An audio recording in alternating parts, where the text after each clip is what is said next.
الحمد لله نحمده ونستعينه ونستغفره ونؤمن به ونتوكل عليه ونعوذ بالله من شرور أنفسنا ومن سيئات أعمالنا من يهده الله فلا مضل له ومن يضلل فلا هادي له ونشهد أن لا إله إلا الله وحده لا شريك له ونشهد أن سيدنا وسندنا ونبينا ومولانا محمد عبده ورسوله صلى الله تعالى عليه وعلى آله وأصحابه وبارك وسلم تسليما كثيرا أما بعد فأعوذ بالله من الشيطان الرجيم بسم الله الرحمن الرحيم يا أيها الذين آمنوا اصبروا وصابروا ورابطوا واتقوا الله لعلكم تفلحون صدق الله العظيم وصدق رسوله النبي الكريم ونحن على ذلك لمن الشاهدين والشاكرين والحمد لله رب العالمين. میرے قابل احترام بزرگوں محترم سامعین، ستمبر کا یہ مہینہ اور اس کی ابتدائی 10 دن بڑی تاریخی اہمیت کے حامل. ہماری بڑی تاریخ ستمبر کے ابتدائی دنوں سے وابستہ ہیں، اگرچہ قمری اعتبار سے ربیع الاول کے مہینے کا آغاز بھی ہے. ربیع الاول کا مہینہ بھی ہم ایمان والوں کے لیے، مسلمانوں کے لیے انتہائی قیمتی ہے، اور ستمبر کا یہ عشرہ بھی بڑا ہمارے لیے قدر و مقام رکھنے والا مہینہ ہے، عشرہ ہے. تو ہر اعتبار سے ربیع الاول سے بھی ہماری بڑی وابستگی ہے، اور ستمبر کے اس عشرے سے بھی ہماری بڑی وابستگی ہے. آج ستمبر کی 6 تاریخ ہے، جو آپ حضرات کے علم میں ہے کہ یوم دفاع کے طور پر آج کے دن کو منایا جاتا ہے. یوم دفاع کے دن کے طور پر آج کے دن کو جانا جاتا ہے. ایسے ہی اگلا دن 7 ستمبر یوم فضائیہ بھی اس کو کہا جاتا ہے، اور ساتھ ساتھ وہ بھی یوم دفاع ختم نبوت کے نام سے عنوان سے جانا جاتا ہے. یہ ختم نبوت کے دفاع کا دن کہ 7 ستمبر 1974 کی تاریخ، یہ وہ انقلابی تاریخ ہے کہ جب ایک جھوٹے مدعی نبوت کو اور جھوٹے شخص کو آئینی طور پر غیر مسلم اقلیت قرار دے کر متفقہ طور پر قانون منظور کر لیا گیا. تو 7 ستمبر کی تاریخ سے دفاع ختم نبوت کی مناسبت بھی ہے. یوم فضائیہ کے طور پر بھی وہ جانا جاتا ہے، اور آج کا دن یوم دفاع مملکت کے طور پر بھی جانا جاتا ہے. پاکستان کے دفاع کے دن کے طور پر بھی جانا جاتا ہے. کئی اعتبار سے اس ستمبر کے عشرے کو تاریخی اہمیت حاصل ہے. ہماری نئی نسل کو ان تاریخوں سے، ان واقعات سے، ان باتوں سے مناسبت اور آگاہی کا ہونا ضروری. یہ بھی اللہ کی بڑی عجیب تکوینی جو ہے نظام ہے کہ یوم دفاع پاکستان اور یوم دفاع ختم نبوت کو بالکل ایک ساتھ نتھی کر دیا گیا، جوڑ دیا گیا۔ ایک دن اگر یوم دفاع پاکستان ہے تو اسی سے متصل اگلا دن یوم دفاع ختم نبوت، دونوں کو اللہ نے یوں جوڑ دیا۔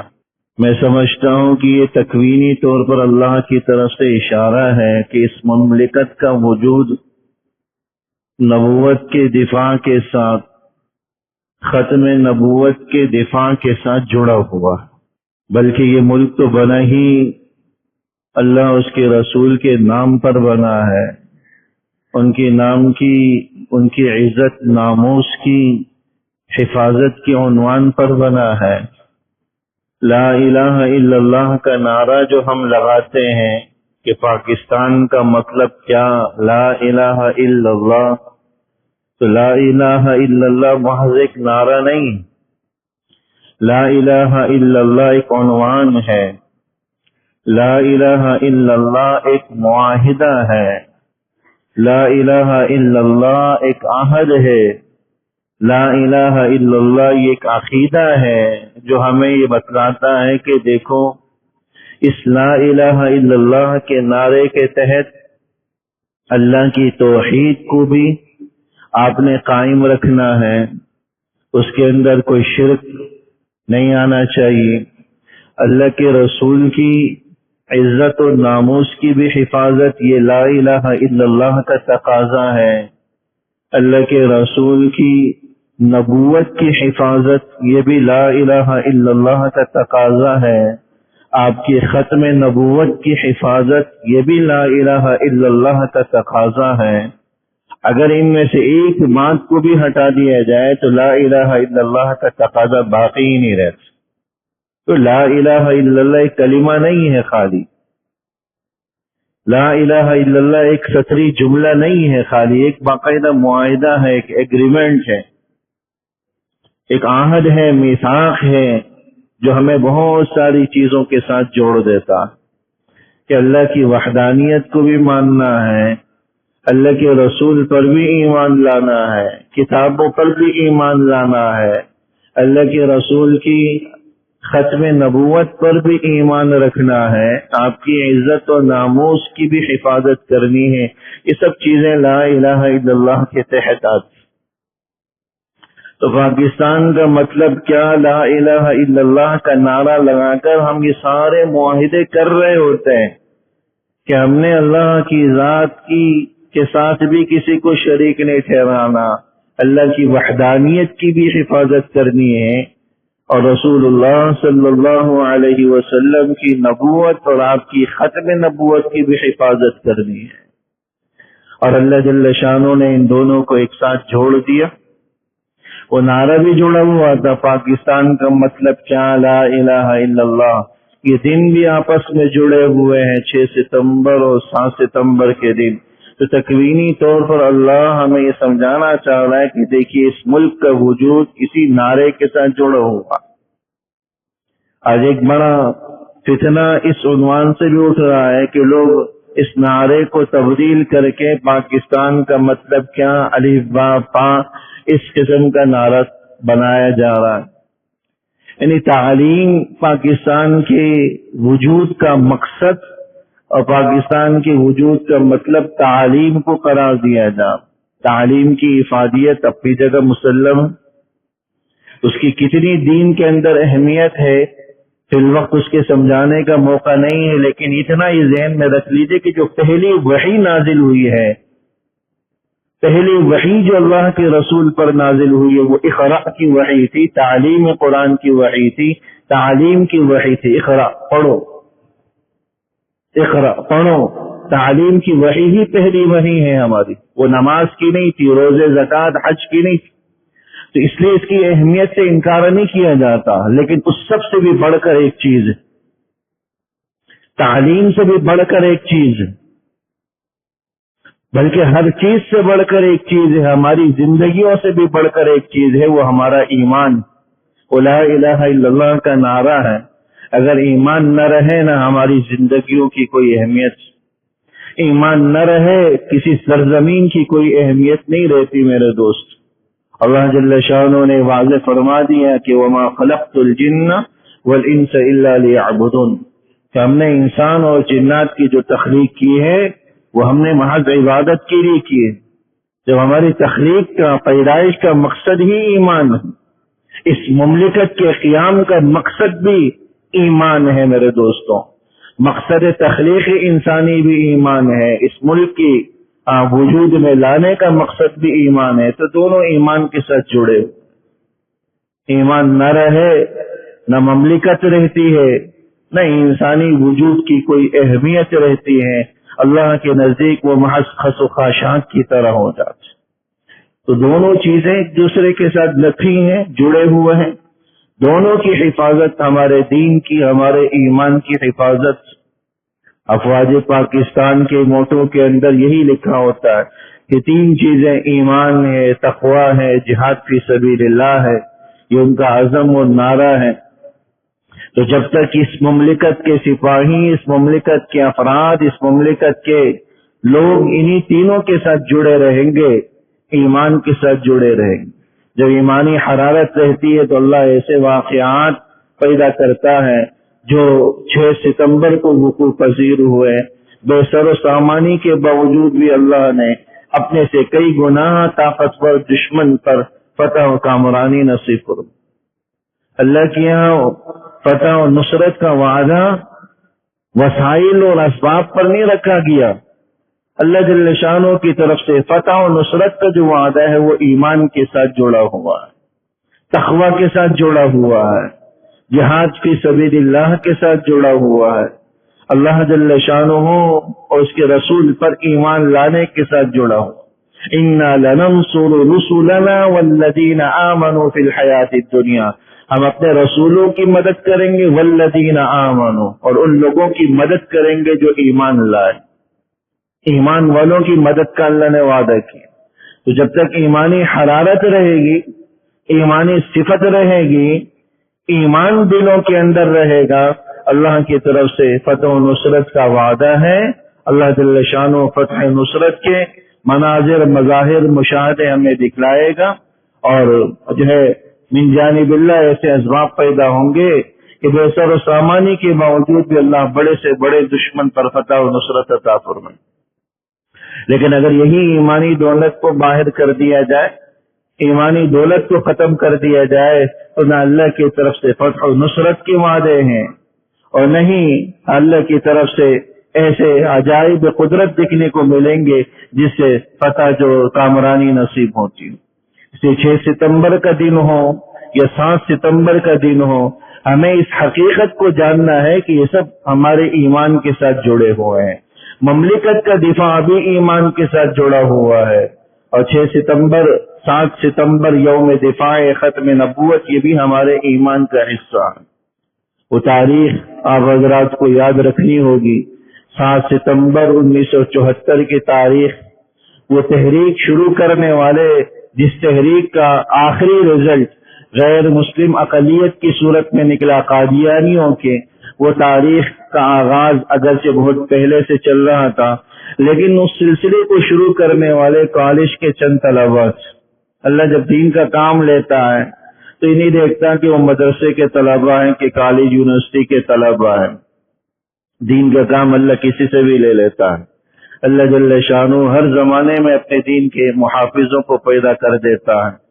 تو 22 مئی کی تاریخ بتلائی جاتی ہے کہ کالج کے چند طلباء سیر سپاٹے کی نیت سے پشاور کی طرف جا رہے تھے۔ راستے میں چناب نگر ربوہ کا اسٹیشن پڑتا تھا، جہاں قادیانیوں کا یہ کہلے کہ وہ گڑھ ان کا بنا ہوا تھا۔ جب اسٹیشن پر وہ ٹرین رکی تو کچھ قادیانی لوگ اپنا لٹریچر تقسیم کرنے کے لیے ٹرین میں چڑھے۔ وہ طلبہ میں اپنا مواد اور اپنا لٹریچر تقسیم کر رہے تھے۔ ان طالب علموں نے لینے سے انکار کر دیے اور الٹا ان کے خلاف کچھ نعرے بھی لگا لیے، طلبہ ہوتے ہیں آزاد قسم کے۔ تو یہ واقعہ ہوا، پھر ٹرین آگے چلی گئی۔ 29 مئی کو واپسی ہوئی، قادیانی تیار بیٹھے ہوئے تھے۔ خلاف وابستہ باقاعدہ اسٹیشن پر ٹرین کو رکوایا گیا اور رکوا کر ڈنڈوں کے ذریعے، چھروں کے ذریعے، تلواروں کے ذریعے، بغتوں کے ذریعے ان طلبہ پر وہ سارے کے سارے دہشت گرد حملہ آور ہوا۔ کسی کا سر پھوڑا گیا، کسی کا ہاتھ کاٹا گیا، کسی کو لہو لہان کرا دیا گیا، یہاں تک کہ مار مار کر سب کو ادموا کر دی۔ تاریخی کتابوں میں یہ واقعہ میں عرض کر رہا ہوں کہ لوگ آج ان کی طرفداری کرتے ہوئے بس اوقات یہ کہہ دیتے ہیں کہ ان کو حقوق ملنا چاہیے۔ ان کی درندگی کا اگر آپ تاریخ کی کتابوں میں دیکھیں گے تو دنگ رہ جائیں گے، کس طرح ان نہتے طالب علموں پر انہوں نے مظالم ڈھائے۔ واقعہ لکھا ہوا ہے کہ ایک طالب علم جس کو انتہائی سخت مارا گیا، مارتے مارتے جب ادموا ہوا تو ایک کہنے لگا دوسرے قادیانی سے کہ بس مزید مت مارو، یہ مر جائے گا، قتل ہمارے سر آ جائے گا، اسے پانی کی ضرورت ہے، پانی پلاؤ۔ واقعہ بے شرمی والا ہے، لیکن آپ کو ان کی ذہنیت میں بتانا چاہ رہا ہوں کہ دوسرا قادیانی کھڑا ہوتا ہے، پینٹ کی زپ کھول کر اس کے بچے کے منہ پہ پیشاب کر دیتا ہے کہ لو پانی پیو اگر تمہیں پانی کی طلب۔ یہ درندگی اور سفاکیت ان قادیانیوں نے دکھائی، جو آج ہمارا لبرل قسم کا طبقہ ان کے حمایتی بنتا پھرتا ہے اور ان کے حقوق کے نعرے، ان کے حوالے سے حقوق مانگتا پھرتا رہتا ہے۔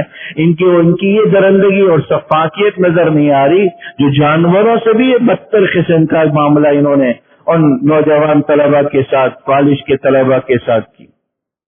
فیصل آباد وہ ٹرین پہنچتی ہے، وہاں کے لوگوں کو پتہ چلتا ہے تو ٹرین کے اندر ہی ان کی علاج معالجے کا انتظام کیا جاتا ہے، کسی کو ڈرپ لگائی جا رہی ہے۔ پورا فیصل آباد کا شہر اٹھ کر اسٹیشن پہ پہنچ جاتا، فوج در فوج جو ہے نا وہ ٹرین کے اندر گھس جاتے ہیں اور نوجوانوں کو سہارا دیا جاتا ہے۔ کچھ نوجوان ٹرین کے آگے لیٹ جاتے ہیں کہ اب یہاں سے ٹرین ہٹ نہیں سکتی جب تک کہ ہمارے مطالبات منظور نہ کیے جائیں۔ یہ تحریک چلی، مسلمانوں کو پتہ چلا کہ یہ قادیانی گروہ اندر ہی اندر کتنا طاقتور ہو رہا ہے۔ آج یہ جرأت کر لی کہ مسلمان نوجوانوں پر یہ حملہ آور ہوئے اور ان کو سب کو لہو لہان کر دیا، کل کو تو پورے ملک پر یہ حملہ آور ہو جائیں گے۔ پھر وہیں سے ہی ان طلبہ کی تحریک چلی جو بالآخر 74 میں 7 ستمبر 1974 میں ان کو غیر مسلم اقلیت قرار دے کر ہی وہ ختم ہوئی۔ تو اللہ جل شانہ نے ان نوجوانوں کے ہاتھوں یہ معاملہ لکھا کہ انہی کے توٹل غیر مسلم اقلیت ان کو قرار دی ہے۔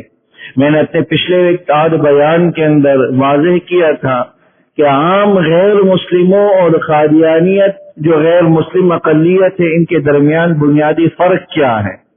اچھا، بہت سے نوجوان یا بہت سے آزاد ذہن کے لوگ یہ کہہ جاتے ہیں کہ جب ایک یہودی کو، ایک عیسائی کو، ایک ہندو کو، یہاں تک کہ ایک مجوسی آتش پرست ہے، اس کو حقوق حاصل ہیں، اس کو آزادی حاصل ہے، وہ اپنی عبادت گاہ کے اندر کر سکتا ہے، یہودی اپنی عبادت گاہ میں عبادت کر سکتا ہے اور اپنی عبادت گاہ وہ بنا سکتا ہے، عیسائی چرچ میں، کلیسا میں عبادت کر سکتا ہے، تو ان کو حقوق کیوں نہیں دیے جا رہے؟ ان کو مذہبی آزادی کیوں حاصل نہیں ہے؟ جب ہماری اسمبلی کے اندر غیر مسلموں کی باقاعدہ سیٹیں موجود ہیں تو قادیانیوں کو جنہیں سیٹیں کیوں الاٹ نہیں کی جاتی؟ تو فرق سمجھنے کی ضرورت ہے میرے دوست۔ مسلمان اس حوالے سے سخت کیوں ہیں، متشدد کیوں ہیں، اور یہ جو مذہبی آزادی کا جو بعض لوگ تقاضا کرتے ہیں اس تقاضے کو تسلیم کیوں نہیں کیا جاتا؟ اس فرق کا سمجھنا بہت ضروری ہے۔ وہ سب سے بڑا بنیادی فرق جو حالیہ دنوں میں مسئلہ چلا سپریم کورٹ کے اندر، اللہ جزائے خیر دے ہمارے بزرگان دین کو، حضرت شیخ الاسلام مفتی تقی عثمانی صاحب دامت برکاتہم ترکی کے اندر موجود ہیں، ایک بڑی عالمی کانفرنس کے اندر وہ خطاب کر رہے ہیں، اسی دوران ان سے رابطہ کیا جاتا ہے کہ سپریم کورٹ آپ کا موقف جاننے کی کوشش کرتی ہے۔ وہ عالمی کانفرنس کو چھوڑ کر اٹھتے ہیں اور آ کر جو ہے نا سپریم کورٹ کو آن لائن اپنا جو ہے موقف پیش کرتے ہیں اور منوان جو ہے چیف جسٹس اسے تسلیم کرتا ہے۔ اگر موقع ملے تو وہ پورا بیان حضرت کا موجود ہے، باقاعدہ آمنے سامنے جو ہے لیپ ٹاپ کے ذریعے مکالمہ ہو رہا ہے، سننے کی ضرورت ہے، اس کو دیکھنے کی ضرورت ہے کہ حضرت وہاں کس انداز سے موقف پیش کر رہے ہیں، اور جو چیف جسٹس ہیں وہ بھی حضرت کو کہہ رہے ہیں کہ آپ ہمارے استاد ہیں، آپ ہمارے بڑے ہیں. کتنی عالمی شخصیت ہے، ہم اس کا ان کے وجود کا احساس ہی نہیں کرتے. جب یہ 74 کے موقع پر تحریک چلی تھی اس وقت بھی حضرت پیش تھے، اور ملت اسلامیہ کے موقف کے نام سے باقاعدہ راتوں رات ایک رات میں سینکڑوں صفحات کی ضخیم کتاب جو ہے نا تحریر میں لائے تاکہ عدالت میں امت اسلامیہ کا موقف پیش کیا جا سکے. پوری ایک رات میں ذرہ برابر کے لیے آنکھ جھپکائی بھی نہیں، اور ایک رات کے اندر سینکڑوں صفحات کی کتاب جمع کر دی تاکہ امت مسلمہ کا موقف عدالت میں پیش کیا جائے. آج بھی 83-84 سال کے ہیں لیکن عالمی کانفرنس کو چھوڑ کر اٹھتے. اس سے آپ کو اس کی اہمیت کا اندازہ ہو جانا چاہیے. کوئی معمولی معاملہ نہیں، ہماری جان کا معاملہ ہے، پوری مملکت کا معاملہ ہے، پوری امت مسلمہ کا معاملہ ہے. یہ اپنے آپ کو آج تک غیر مسلم اقلیت مانتے ہی نہیں. مسلمانوں کا لیبل لگا کر خود کو مسلمان ظاہر کر کے، ایک یہودی خود کو یہودی کہتا، مسلمان نہیں کہتا، لیکن یہ اپنے آپ کو مسلمان ظاہر کر کے سادہ لوگوں کو گمراہ کرتے کہ ہم بھی مسلمان ہیں. ہماری عبادت گاہ بھی مسجد ہے، ہمارا جو خود ساختہ جو نبی کا جو کلام ہے وہ بھی نعوذ باللہ قرآن ہے، اس کی بیویاں نعوذ باللہ ازواج مطہرات ہیں، نعوذ باللہ اس کے جھوٹے پیروکار وہ صحابی ہیں. ان پر ایمان لانا جیسے صحابہ پر ایمان ضروری ہے، ایسے ہی جھوٹے شخص کے پیروکاروں پر بھی ایمان لانا ضروری ہے. اس کی بیویوں کو ازواج مطہرات ماننا ضروری ہے. ان کے خلفاء کو نبی کے خلفاء کی طرح قرار دیتے ہیں، ابو بکر و عمر و عثمان و علی کی طرح قرار دیتے ہیں کہ ان پر بھی ایمان لانا ضروری. ان سب چیزوں کے ہوتے ہوئے اس قسم کی مذہبی آزادی کہ خود کو مسلمان بھی کہلائیں، اپنی جھوٹی عبادت گاہ کو مسجد بھی کہلائیں، اپنے جھوٹے شخص کو نبی بھی قرار دیں، اس کے ماننے والوں کو صحابی اور تابعی قرار دیں، اس کی جو ہے فاسق و فاجر بیویوں کو ازواج مطہرات کے ساتھ تشبیہ دیں، اس کی جھوٹی بیٹیوں کو فاطمہ جیسے قرار دیں. ایمان والے اس کو گوارا نہیں کر سکتے، ایمان والے اس کو گوارا نہیں کر سکتے. ایسی کوئی آزادی ان میں حاصل نہیں ہو سکتی. ہاں، خود کو غیر مسلم اقلیت تسلیم کریں، غیر مسلم سمجھے، پھر جو چاہے کرے. اپنی عبادات گاہ کو مسجد نہ کہیں، اپنے جھوٹے نبی کو نبی نہ کہیں، اس کے پیروکاروں کو صحابی، اس کے نائبوں کو خلفاء نہ کہیں، اس کی بیوی کو ازواج مطہرات کے ساتھ تشبیہ نہ دیں، اس کے دیکھنے والوں کو صحابی کا لیبل نہ لگائیں. یہ اسلامی شعائر ہیں، اسلام کا حسن ہے، اسلام کے ماتھے کا جھومر ہے، جو ہم کسی ایسے جھوٹے اور کذاب شخص کو الاٹ نہیں کر سکتے. اس لیے ایسی کسی آزادی کی کوئی نہ بنتی ہے تک، اور نہیں اس کو ایمان والے تسلیم کرنے والے. میں عرض کر رہا تھا کہ حضرت کی الحمدللہ امت مسلمہ پر علماء دیوبند کا پہلے بھی احسان رہا ہے اور آج بھی احسان رہا. 74 کی تحریک چلی، قربانی دینے والے پیش رہنے والے یہی علماء تھے، اور آج بھی الحمدللہ سب کچھ چھوڑ چھاڑ کر وہاں عدالتوں میں پیش ہو رہے ہیں. سیاسی اعتبار سے حضرت مولانا فضل الرحمان صاحب دامت برکاتہم بتلاتے ہیں کہ 71 سالہ زندگی کے اندر پہلی دفعہ میں عدالت میں پیش ہوا ہوں، لیکن کس مقصد سے؟ کسی کیس میں نہیں، کسی کیس میں نہیں، رشوت خوری کے الزام میں نہیں، منی لانڈرنگ کے کیس میں نہیں. اگر پیش ہوا ہوں تو اللہ کی نبی کی عزت و ناموس کے حوالے سے پیش ہوا ہوں، پہلی دفعہ وہ پیش ہو. تو سیاسی اعتبار سے ہو، دینی اعتبار سے ہو، الحمدللہ علماء دیوبند نے ہر جگہ اس فتنے کی سرکوبی کی کوشش کی ہے. ایسی شخصیات کو قدر کی نگاہ سے دیکھنا چاہیے. کسی کی اگر کوئی غلطی ہے تو اپنی جگہ، لیکن جو خیر کے کام ہیں ان میں ہمیں ان کو اپریشیٹ کرنا چاہیے. اور اللہ جل شانہ ان کی زندگیوں میں، عمروں میں برکت عطا فرمائے کہ وہ امت مسلمہ کا دفاع کرتے رہیں، اور ان کی تاریخوں سے ہم اور آپ کو آگاہ اور واقف رہنا چاہیے. اللہ جل شانہ عمل کی توفیق نصیب فرمائے. سنت